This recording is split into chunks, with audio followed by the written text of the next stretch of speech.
ناظرین، یہ کہانی ایک ایسے نافرمان بیٹے کی ہے جس نے اپنے باپ پر ایسا تشدد کیا جسے سن کر آپ کا کلیجہ پھٹ جائے گا کہ کس طرح اس بیٹے نے اپنے باپ کو گدھا گاڑی بنا کر اس پر سبزی بیچنا شروع کر دی۔ پھر اس پر ایسا کون سا عذاب آیا۔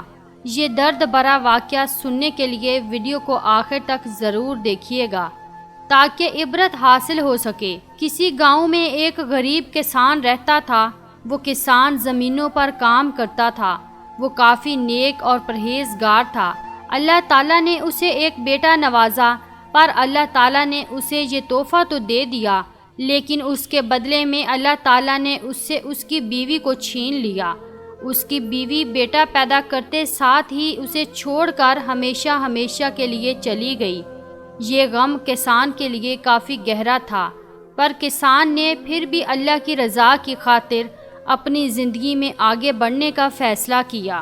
اس نے خود ہی اس بچے کو پالا، اپنے ساتھ ساتھ زمینوں میں اس بچے کو بھی لے کر جاتا اور اسے درخت کی ٹھنڈی چھاؤں کے نیچے رکھتا۔ وہ کہاں جانتا تھا کہ یہ بچہ بڑا ہو کر اس پر ہی ظلم کرے گا۔ کسان خود اپنا پیٹ نہ بھرتا، لیکن وہ اپنے بچے کو 2 وقت کی روٹی ضرور کھلاتا تاکہ اس کا بچہ تندرست رہے۔ وہ اس بچے کو ہر ایک نیا کھلونا دلواتا، ہر ایک ضد پوری کرتا۔ اس بچے نے اپنے دوستوں کی دیکھا دیکھی اچھے اسکول میں جانے کی ضد کی تو کسان نے اپنی ساری جمع پونجی اس کے اسکول کی فیس پر لگا دی۔ یوں وہ بچہ رفتہ رفتہ بڑا ہوتا گیا۔ کسان نے اس کی ہر ضرورت پوری کی۔ اسی طرح اس کی آنکھوں کے سامنے اس کا وہ بیٹا جوان ہو گیا۔ کسان کو اس پر تو فخر تھا ہی، تبھی کسان نے اسے اپنے ساتھ محنت مزدوری پر لگا لیا۔ اس کا بیٹا کافی ذہین تھا، تبھی بہت جلدی اس نے کام سیکھ لیا۔ کسان کی نسبت وہ دوسرے کاموں میں بہت ہی پیچھے تھا۔ کسان 5 وقت کی نماز کا پابند تھا۔ وہ اپنے بیٹے کو بھی یہی نصیحت کرتا تھا کہ بیٹا 5 وقت کی نماز پڑھا کرو تاکہ دنیا میں بھی کامیابی ہو اور آخرت میں بھی کامیابی تمہارے قدم چومے۔ پر اس کا بیٹا اپنے باپ کی کوئی بات نہیں مانتا تھا۔ وہ دن بدن اپنے دوستوں کی صحبت میں رہتے ہوئے بدتمیز ہوتا جا رہا تھا۔ اب آئے روز اپنے باپ کے آگے زبان چلاتا تھا اور اس سے یہی کہتا کہ تم نے میرے ساتھ کیا ہی کیا ہے، تم نے میرے لیے بنایا ہی کیا ہے، تم نے میرے بارے میں سوچا ہی کیا ہے، اور تم نے مجھے ٹوٹے پھوٹے گاؤں میں رکھا ہے، تم مجھے شہر بھی تو لے کے جا سکتے تھے۔ کسان کا بیٹا جب ایسی بدتمیزی کرتا تو اس کے باپ کی آنکھیں نم ہو جاتی تھیں۔ اس نے اس بچے کے لیے کیا کچھ نہیں کیا، پر یہ بچہ اس کے آگے زبان چلاتا ہے۔ اس کے دوست احباب کسان کو یہی کہتے تھے کہ تم اس پر سختی کیا کرو اور اسے 2 ٹوک کہہ دیا کرو، تمہارے لیے کیا کچھ نہیں کیا اور ایک تم ہو جو میرے آگے زبان چلا رہے ہو۔ پر کسان نے کہا نہیں، اس سے میرے بیٹے کو تکلیف ہوگی، میں نہیں چاہتا کہ میرے بیٹے کو کوئی بھی تکلیف کا سامنا کرنا پڑے۔ بلکہ کسان نے ایسا کر کے بہت بڑی غلطی کر دی تھی۔ اس کی اس ڈیل کی وجہ سے اس کا بیٹا بگڑتا چلا گیا۔ وہ اب ایک عیاش انسان بن گیا تھا جو اپنے باپ کی زمین پر ہل تو چلاتا تھا اور محنت مزدوری تو کرتا تھا، پر اس کے علاوہ رات ہوتے ہی وہ شہر کی طرف چلا جاتا اور شہر کی رنگینیوں کے مزے لیتا۔ کسان اس کی رات تکتا رہتا۔ کسان کو ایسا لگا جیسے وہ اپنے بیٹے کی شادی کر دے گا تو وہ شاید اس کا بیٹا سدھر جائے۔ یہی سوچ کر کسان گاؤں کی ایک خوبصورت لڑکی سے اس کی شادی کروا دیتا ہے، اور کسان کہاں جانتا تھا کہ اس کی بیوی تو اس کے بیٹے سے بھی 2 قدم آگے ہوگی۔ اس کی وہ ان پڑھ اور گوار بہو اب اس کے بیٹے کو بگاڑتی تھی۔ اپنے شوہر کو تو وہ آنکھوں پر بٹھاتی تھی اور اس کی ہر بات کو پورا کرتی تھی، جس کی وجہ سے اس کا شوہر اپنے باپ سے دور ہوتا چلا گیا۔ اس کی بہو آئے روز یہی کہتی تھی کہ میں تمہارے ابا کو اپنے ہاتھ سے بنا کر نہیں کھلا سکتی، تم جانتے ہو نا یہ مجھ پر فرض نہیں ہے۔ کسان کا بیٹا اس کی باتوں میں آ گیا، کیونکہ وہ جانتا تھا کہ اگر وہ اپنی بیوی کے خلاف گیا تو وہ اس سے دور ہو جائے گا۔ یہی سوچ کر کسان کا بیٹا اب اس سے مزید تلخ کلامی کرنے لگا، آئے روز اس کو ستاتا رہتا تھا۔ جب کسان کافی ضعیف ہو گیا تو اس کی کمر جھک گئی تھی، اب وہ اپنی زمین پر جا کر کام نہیں کر سکتا تھا۔ تبھی اس نے اپنے بیٹے کو اپنی زمین دے دی۔ اس نافرمان بیٹے کے نام جیسے ہی زمین ہوئی تو وہ آسمان پر اڑنے لگا، اور وقت ایسے ہی گزرتا گیا۔ جب کسان پر 2 وقت کی روٹی بھی مشکل ہو گئی، ایک روز بہو نے بچا ہوا کھانا کسان کو دے دیا۔ کھانا اتنا ٹھنڈا تھا کہ کسان کے کمزور دانت اسے چبا نہ سکے۔ کسان نے پیار سے اپنی بہو کو کہا، بیٹی، یہ تم نے مجھے بچا ہوا کھانا کیوں دے دیا؟ کیا اب مجھے ایسے دن ہی دیکھنے پڑیں گے کہ میرے لیے تازہ کھانا بھی کم پڑ گیا؟ کسان کی بہو واویلا مچانے لگی اور زاروں کے تار رونے لگی۔ جب کسان کا بیٹا گھر آیا تو اس کی بہو نے بڑا چڑھا کر اسے ساری بات بتائی کہ تمہارے ابا نے تو تمہاری بہت ہی بے عزتی کی ہے۔ میں نے تمہارے ابا کو تازہ روٹی کیا دی، میں تو اسے اپنے حصے کے نوالے بھی کھلاتی رہی ہوں، پر تمہارے ابا نے تو روٹی میرے منہ پر مار دی۔ ایسی روٹی بنائی ہے۔ یہ سنتے ہی کسان کا بیٹا تو تپش میں آ گیا۔ وہ فوراً ہی اپنے ابا کے اس کمرے میں گیا جو کمرہ کم اور سٹور زیادہ تھا۔ وہاں بس سارا کباڑ پڑا ہوا تھا۔ اس نے ٹانگ سے وہ دروازہ کھولا، سامنے اس ٹوٹی چارپائی پر نڈال پڑا تھا۔ بیٹا کہنے لگا، تمہاری ہمت کیسے ہوئی میری بیوی سے ایسی باتیں کرنے کی؟ کسان کہنے لگا، کیا ہو گیا ہے؟ میں نے تمہیں اپنی گود میں پالا تھا، تمہیں روز اپنے ساتھ لے کر اس درخت کی ٹھنڈی چھاؤں میں رہتا تھا۔ کیا میں نے وہ سب کچھ اس دن کے لیے کیا تھا؟ پھر وہ کسان کا بیٹا کہنے لگا، ابا اب تم مجھ پر احسان گنواؤ گے؟ تم نے جو مجھے پالا تو کون سا مجھ پر احسان کیا جو اب احسان جتا رہے ہو؟ تم اسی کو احسان مانو کہ تم اس گھر کے اندر ہو۔ میرا بس چلے تو میں تمہیں باہر گلی میں پھینک دوں۔ تم نے میری بیوی کے ساتھ جو بدتمیزی کی ہے وہ میں آئندہ برداشت نہیں کروں گا۔ یہ کہہ کر اس کا بیٹا فوراً چلا گیا۔ جب کسان بے بسی کے عالم میں پھوٹ پھوٹ کر رونے لگا، روتے روتے وہ سو گیا۔ جب رات کے کسی پہر اچانک کسان کی آنکھ کھلی، کیونکہ کسان کی بہو نے ٹھنڈا پانی اس کی چارپائی پر گرا دیا۔ کسان کی جیسے ہی آنکھ کھلی تو اس کی بہو اسے دیکھ کر ہنستے ہوئے کہنے لگی کہ بڑا شوق ہے نا تجھے میرے شوہر کی نظر میں مجھے گرانے کا، اب تم اس ٹھنڈی چارپائی پر ہی سونا۔ یوں سردی کی سرد ترین رات کسان نے اس ٹھنڈی چارپائی پر گزاری، لیکن اگلے روز کسان کو تیز بخار ہو گیا۔ اس کی حالت بہت زیادہ خراب ہو گئی، پر کوئی بھی نہیں تھا جو اس کی فکر کرتا، جو اس سے پوچھتا، کیا تم ٹھیک ہو؟ کسان کی حالت جب بہتر ہوئی تو ہمت کر کے وہ اپنے کمرے سے باہر نکلا، اپنی بہو سے کہنے لگا، بیٹی کھانے کو کچھ دے دو۔ جب بہو کی نظر اس کچرے کے ڈھیر پر گئی جدھر وہ خراب پھل پڑا ہوا تھا تو وہ پھل اس نے اٹھا کر کسان کے منہ پر دے مارا۔ لو یہ کھا کر گزارا کرو، میرے پاس تمہارے لیے کچھ بھی نہیں ہے، اگر کھانا ہے تو کھا لو، نہیں تو تمہارے بیٹے کو بتا دوں گی۔ کسان مجبور ہو کر وہی پھل لے گیا، اور وہ خراب پھل کھانے کی وجہ سے اس کی حالت اور بھی خراب ہو گئی۔ اس کو لگتا تھا کہ اس کا بے حس بیٹا اسے اتنا ہی تڑپائے گا، لیکن حد تو تب ہو گئی جب اچانک ہی ایک شام کسان کا بیٹا اس کے کمرے میں داخل ہوا۔ اپنے باپ کو وہ خونخوار نظروں سے گورنے لگا، جیسے نہ جانے اس نے کون سا ظلم کر دیا ہو۔ اپنے بوڑھے باپ کو اس نے بازو سے کھینچا اور باہر لے گیا۔ کسان تو اپنی بیماری کی وجہ سے صحیح سے چل بھی نہیں پا رہا تھا، پر اس کا بیٹا اسے گھسیٹ کر صحن میں لے کر آیا۔ سامنے جیسے ہی اس کی نظر پڑی تو وہاں گدھا گاڑی موجود تھی۔ یہ دیکھ کر تو کسان کے ہوش ہی اڑ گئے۔ اپنے بیٹے سے پوچھنے لگا، بیٹا تم کیا کرنے والے ہو اور گدھا کہاں گیا؟ جواب میں اس کا بیٹا کہنے لگا، میرا گدھا بیمار ہو گیا ہے اور مجھے یہ ساری سبزیاں شہر لے کر جانی ہیں۔ یہ سن کر تو کسان کے رونگٹے کھڑے ہو گئے، اپنے بیٹے کے سامنے ہاتھ جوڑنے لگا، کہنے لگا، بیٹا تم اتنے بے حس نہ بنو، اللہ تمہیں کبھی نہیں بخشے گا۔ کسان کا بیٹا کہنے لگا، تم کون ہوتے ہو میرے اور خدا کے معاملے میں بولنے والے؟ تم نے آج تک کیا ہی کیا ہے میرے لیے؟ سارا دن تو تم اپنے بستر پر پڑے رہتے ہو، مجھ پر بھی بوجھ اور میری بیوی پر بھی بوجھ، اس لیے اب وقت آ گیا ہے تم سے کام لینے کا۔ میرا گدھا بہت ہی بیمار ہے، پر اگر میں نے یہ سبزی شہر نہ بھیجی تو کافی خسارہ ہوگا، اسی وجہ سے اب تم ہی اس گدھے کی جگہ میری مدد کرو گے۔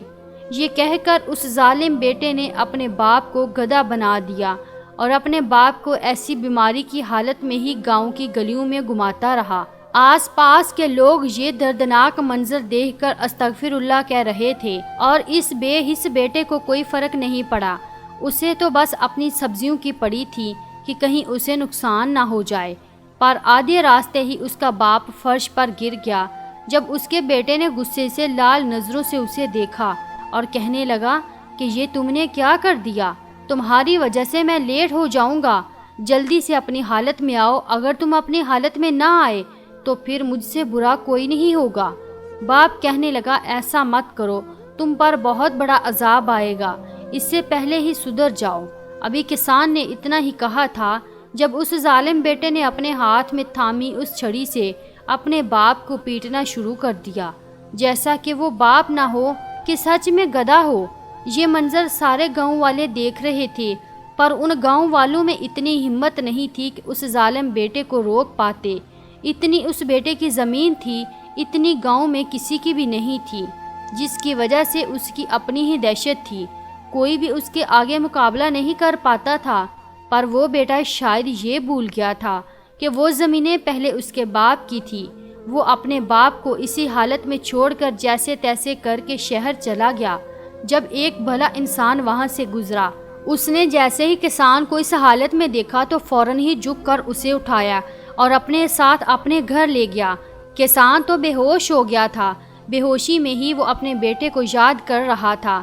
جیسے ہی اسے ہوش آیا کہ اس کے دونوں ہاتھ آسمان کی جانب اٹھے، وہ رو رو کر کہنے لگا اے میرے اللہ، میرے بیٹے کو صدار دے، میرے بیٹے پر کڑا وقت نہ لانا، وہ جو بھی کرتا ہے وہ اس کی نادانی ہے، اے میرے اللہ اس کا بدلہ اس سے نہ لینا، اس کو تکلیف میں دیکھ کر میں برداشت نہیں کر پاؤں گا، اس کے ظلم تو مجھ سے برداشت ہو جائیں گے پر اس کی تکلیف مجھ سے برداشت نہیں ہوگی۔ اس بھلے انسان نے جیسے ہی کسان کی دعا سنی تو تڑپ کر کہنے لگا تم ہوش میں تو ہو؟ بیٹا درندہ بن کر تمہارے ساتھ اتنا برا سلوک کرتا ہے اور تم ہو ایسی باتیں کر رہے ہو؟ جواب میں کسان کہنے لگا نہیں، وہ کیسا بھی ہے میرا بیٹا ہے، میرا خون ہے، ہاں وہ بھٹک گیا ہے لیکن مجھے امید ہے وہ ضرور سیدھے راستے پر جائے گا۔ بھلے انسان کو کافی غصہ آیا کہ ایک تو میں نے اس کی مدد کی اور اسے اپنے گھر لے آیا ہوں، لیکن یہ تو پھر بھی اپنے بیٹے کے گن گا رہا ہے۔ اس نے فوراً ہی کسان کا بازو تھاما، اسے لے کر اس کے بیٹے کے گھر چلا گیا، لیکن کہنے لگا کہ اگر تمہارے بیٹے نے پھر سے ذرا بھی تمہارے ساتھ کوئی غلط حرکت کی تو تم میرے پاس آ سکتے ہو، پر میں تمہیں اس لیے چھوڑ کر جا رہا ہوں تاکہ تم جان سکو کہ تمہارا بیٹا کبھی بھی سدھرنے والا نہیں۔ یہ کہہ کر بھلا انسان وہاں سے چلا گیا۔ کسان واپس اپنے گھر آ گیا۔ جیسے ہی سامنے نظر پڑی تو اس کے بہو بیٹے پیسے گن رہے تھے جو کسان نے سبزیاں بیچ کر کمائے تھے۔ بہو نے اپنے شوہر کو کہا کہ تمہارے ابا کی وجہ سے یہ سب کچھ ہو سکا ہے، اگر تمہارے ابا گدھا بن کر تمہاری مدد نہ کرتے تو تم کبھی بھی یہ پیسے نہ کماتے، اس لیے 50 روپے اپنے ابا کو دے دو۔ اس بیٹے نے اپنی بیوی کی فرما برداری کی اور 50 کا نوٹ اپنے باپ کے منہ پر دے مارا۔ کسان نے وہ نوٹ واپس اپنے بیٹے کو تھما دیا، اس کا دل خوش ہو گیا تھا، شاید اسے لگا کہ اس کا بیٹا سدھر گیا ہے۔ یوں خوشی خوشی وہ اپنے کمرے میں چلا گیا۔ دن یوں ہی تیزی سے گزرتے جا رہے تھے۔ کسان کی ہڈیاں سوکھ گئی تھیں، کسان بہت کمزور ہو گیا تھا، آئے روز وہ کھانستا رہتا تھا، پر کسان کی بہو اور کسان کے بیٹے کو اس کی اس حالت سے ذرا بھی فرق نہیں پڑتا تھا، بلکہ ایک رات تو اس کی بہو نے تماشا بنا دیا۔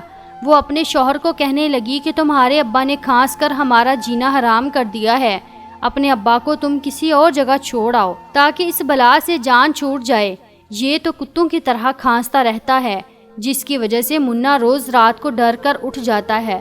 کسان کا بیٹا گہری سوچ میں پڑ گیا۔ اگلے دن کسان ایسے ہی کھانسے جا رہا تھا جب اچانک سے اس کے بیٹے نے اس کے کمرے کا دروازہ دھڑم سے کھولا اور کہنے لگا کیا کتوں کی طرح کھانس رہے ہو؟ اب اگر آئندہ تم نے کھانسا تو میں تمہیں گلی میں چھوڑ آؤں گا۔ کسان بہت پریشان ہو گیا۔ وہ اب اپنی کھانسی کو روکنے کی بہت کوشش کرتا تھا، پر اس کا سانس اکھڑنے لگتا تھا، کبھی برداشت سے باہر ہو کر کھانس دیتا۔ جب ایک روز پھر سے کسان کا بیٹا اس کے پاس آیا اور کہنے لگا کہ اب یہ کتے کی طرح تم باہر جا کر ہی کھانسنا، اپنے باپ کو اس نے بازو سے پکڑ کر اسے گھر سے باہر نکال دیا۔ کسان اوندے منہ جا گرا۔ اس لمحے کسان کی برداشت ختم ہو گئی۔ تب ہی وہ اپنے بیٹے سے کہنے لگا، میں کتوں کی طرح اگر کھانستا ہوں تو اللہ تجھے بھی دکھائے کہ کتا کیسا ہوتا ہے۔ اتنا کہہ کر کسان کو وہی بلا انسان یاد آیا۔ کسان سے اب چلنا تو بہت مشکل تھا، پر وہ جیسے تیسے کر کے اس بلے انسان کے پاس چلا گیا۔ اس انسان نے جیسے ہی کسان کو اپنے دروازے پر دیکھا تو پہلے تو مسکرا دیا، کیونکہ اسے 100% یقین تھا کہ کسان واپس ضرور آئے گا، اور وہ بڑا انسان کسان کے بیٹے کی نیت کو پوری طرح سے جانتا تھا۔ تبھی اس نے کسان کا بازو تھاما اور کسان کو اپنے گھر کے اندر لایا۔ اپنے کچے مکان میں ایک صاف ستھرا کمرہ اسے دیا۔ کسان کے تو آنسو تھمنے کا نام ہی نہیں لے رہے تھے۔ جب اس بھلے انسان نے کسان کی آنکھوں سے آنسو صاف کیے اور کہنے لگا، تم فکر نہ کرو، تم میرے پاس آئے ہو، دیکھنا میں تمہارا پورا خیال رکھوں گا۔ کسان کہنے لگا، کون ہو تم اور میرا خیال کیوں کر رہے ہو؟ میری سگی اولاد نے تو مجھے گھر سے نکال دیا، پھر تم یہ سب کچھ کیوں کرو گے؟ جواب میں وہ بلا انسان کہنے لگا، جو تمہارے ساتھ بیت رہی ہے وہ آج سے 10 سال پہلے میرے باپ کے ساتھ بھی گزری تھی۔ میں باہر کے ملک رہتا تھا، اپنے باپ کو اپنی بیوی کے ساتھ چھوڑنے کی میں نے بہت بڑی غلطی کر دی تھی۔ میری بیوی نے میرے باپ پر بہت ہی تشدد کیا۔ میں جیسے ہی واپس آیا تو میری بیوی سے میں پوچھنے لگا، میرے ابا کہاں ہیں؟ بیوی کہنے لگی، وہ تو مر گیا۔ اس کی بات سن کر میرے ہوش اڑ گئے۔ میں نے اپنی بیوی کو بالوں سے کھینچ کر اس سے پوچھا کہ وہ کیسے مرے ہیں۔ میری بیوی نے مجھے کچھ نہ بتایا، لیکن مجھے میرے ہمسائے سے اپنے باپ کی درد بھری داستان سننے کو ملی کہ تمہارا باپ تو روز رات کو تڑپتا رہتا تھا، روز رات کو اس پر تمہاری بیوی تشدد کرتی تھی۔ یہ سنتے ہی میرا وجود کانپ اٹھا۔ میں نے اپنی بیوی کو طلاق کی دھمکی دی کہ اگر تم نے اپنی زبان سے سچ نہیں اگلا تو میں تمہیں طلاق دے دوں گا۔ بیوی نے مجھے ساری داستان سنا دی۔ مجھے اپنی بیوی پر کافی غصہ آیا، لیکن اس سے زیادہ غصہ مجھے خود پر تھا۔ میں نے اپنے باپ کو اس کے ساتھ چھوڑنے کی غلطی ہی کیوں کی؟ میں اپنی بیوی پر کافی بھروسہ کرتا تھا، اس نے میرا بھروسہ توڑ دیا۔ اس نے میرے باپ پر کافی تشدد کیا، پر میں جب اپنے باپ سے پوچھتا کہ ابا آپ ٹھیک ہو تو میرا باپ ویڈیو کال پر مجھے مسکرا کر جواب دیتا کہ میں بالکل ٹھیک ہوں، تم اپنی فکر کیا کرو، اپنی خوراک وقت پر کھایا کرو، اپنا خیال رکھا کرو۔ میرا باپ مجھے ڈھیروں دوائیں دیتا اور میری بیوی بھی مجھے کچھ نہ بتاتی، پر میری بیوی نے جیسے ہی مجھے اپنے کارنامے سنائے تو میں نے فوراً ہی اسے طلاق دے دی۔ اور میں کیا کرتا، آج بھی پچھتاتا ہوں کہ کاش میرا باپ میرے ساتھ ہوتا۔ کسان نے جیسے ہی اس شخص کی بات سنی تو اسے فخر ہوا۔ بھلے انسان نے انصاف سے کام لیا۔ کسان ابھی اس بھلے انسان کے ساتھ ہی رہتا تھا۔ وہ بھلا انسان اس کا بہت خیال رکھتا تھا، اسے کھانا بھی وقت پر دیتا تھا، بلکہ اسے دعا بھی دیتا تھا۔ کسان کافی بہتر ہو گیا، پر اسے اپنے پوتے اور اپنے بیٹے کی یاد بھی آتی تھی، لیکن شاید وہ اس بد دعا کو بھول گیا تھا جو اس نے آخری وقت پر اپنے بیٹے کو دی تھی۔ 3 سال جیسے ہی گزرے تو کسان کی روح تڑپنے لگی کہ وہ اپنے بیٹے سے ملے۔ تب وہ کسان پھر سے اپنے گھر چلا گیا۔ اس نے اس بھلے انسان سے کوئی ذکر نہیں کیا تھا، کیونکہ وہ جانتا تھا کہ اگر بھلے انسان کو اس نے بتایا کہ وہ پھر سے اسی گھر جا رہا ہے جدھر اس پر تشدد ہوا ہے تو وہ ضرور اس سے ناراض ہوگا۔ کسان جیسے ہی وہاں گیا تو اس نے یہ دیکھا کہ ایک عورت جو اس کی بہو تھی وہ ایک بچے کو کھانا کھلا رہی تھی، پر وہ عورت کافی سہمی ہوئی تھی، وہ بچہ کافی رو رہا تھا۔ کسان نے جیسے ہی اپنے پوتے کو دیکھا تو پریشان ہوا کہ اس کا پوتا کیوں رو رہا ہے، اور پھر کسان کی نظر جیسے ہی کونے پر پڑی تو وہاں ایک کتا بندھا ہوا تھا۔ کسان کو لگا شاید سردی کی وجہ سے اس کتے کو ڈانپا ہوا ہے۔ جب وہ کتا بھونک رہا تھا، اس کتے نے جیسے ہی کسان کو دیکھا تو وہ مزید بھونکنے لگا۔ کسان فوراً ہی چھپ گیا، جبکہ اس کی بہو یہاں آس پاس دیکھنے لگی کہ وہ کتا کسے دیکھ کر بھونک رہا ہے۔ کسان پریشانی کے عالم میں واپس چلا گیا۔ اگلے دن وہ پھر سے وہاں گیا جب اس کا پوتا پھر سے رو رہا تھا۔ اس کی بہو ابھی بھی ڈری سہمی تھی۔ جیسے ہی کسان نے اس کتے کو دیکھا تو اس کا نچلا حصہ ابھی بھی چادر سے ڈھانپا ہوا تھا۔ اگلے ہی پل کسان کے پیروں کے نیچے سے زمین کھسک گئی کہ اس کی بہو اس کتے کو انسان والا کھانا دے رہی تھی۔ کسان تو چونک گیا تھا، وہ کتا بھی بھونک رہا تھا اور اس کا بیٹا اس گھر میں کہیں بھی نہیں تھا۔ جب وہ عورت اس کتے کو کہنے لگی کہ بس بھونکنا بند بھی کر، تیرا بیٹا ڈر رہا ہے، خدا کا خوف کر، خدا نے تم پر قہر برسایا ہے، پر میں اپنے بیٹے کو ڈرا ہوا نہیں دیکھ سکتی، بھونکنا بند کر دے۔ پر وہ کتا بھونکنے سے رک ہی نہیں رہا تھا۔ اپنی بہو کی زبان سے یہ الفاظ سن کر تو کسان کی روح فنا ہو گئی۔ کسان کے ہاتھ پاؤں کانپنے لگے اور اس کتے کو دیکھ رہا تھا جب اچانک ایک ٹھنڈی ہوا سے اس کتے کے اوپر سے وہ چادر اڑ گئی۔ جیسے ہی کسان کی نظر اس کتے کے نچلے والے حصے پر پڑی تو کسان کا وجود کانپنے لگا، کیونکہ اس کا نچلا دھڑ بالکل انسان والا تھا۔ کسان کی آنکھیں پھٹی کی پھٹی رہ گئی۔ اسے ابھی بھی یقین نہیں آ رہا تھا، لیکن اسے اب وہ دن یاد آیا جب اس کے بیٹے نے اسے گھر سے نکالا تھا اور اس کا بیٹا اسے یہ کہتا تھا کہ کتوں کی طرح بھونکنا بند کرو۔ کسان اس سے پہلے کہ وہاں سے باہر جاتا، جب اس کی بہو پکارنے لگی اور کہنے لگی کہ دیکھ لو، آج تمہارے بیٹے کو اللہ نے اس دنیا میں ہی سزا دے دی، تمہارا بیٹا کتا بن گیا اور یہ کوئی اور نہیں بلکہ تمہارا بیٹا ہے۔ کسان کی بہو کسان کے پاؤں پکڑ کر اس کی منتیں کرنے لگی کہ خدا کے لیے وہ بد دعائیں واپس لے لو ورنہ ہم برباد ہو جائیں گے۔ جبکہ کسان بولا میں کچھ نہیں کر سکتا، میرے بیٹے کو تو اس کے برے کرم کی سزا ملی ہے۔ میں تو اسے بہت سمجھاتا تھا کہ بیٹا سدھر جاؤ، اللہ کی طرف رجوع کرو، اللہ کے فرما بردار بندے بن جاؤ، پر میرے بیٹے نے میری بات نہ مانی، الٹا مجھ پر ہی تشدد کیا، یہی اس کی سزا ہے۔ اور وہ کہہ کر اس بھلے انسان کے پاس واپس چلا گیا۔ پیارے ناظرین، آج کا یہ واقعہ آپ کو کیسا لگا؟ کمنٹ باکس میں ہمیں اپنی قیمتی رائے سے آگاہ ضرور کیجیے گا۔ شکریہ۔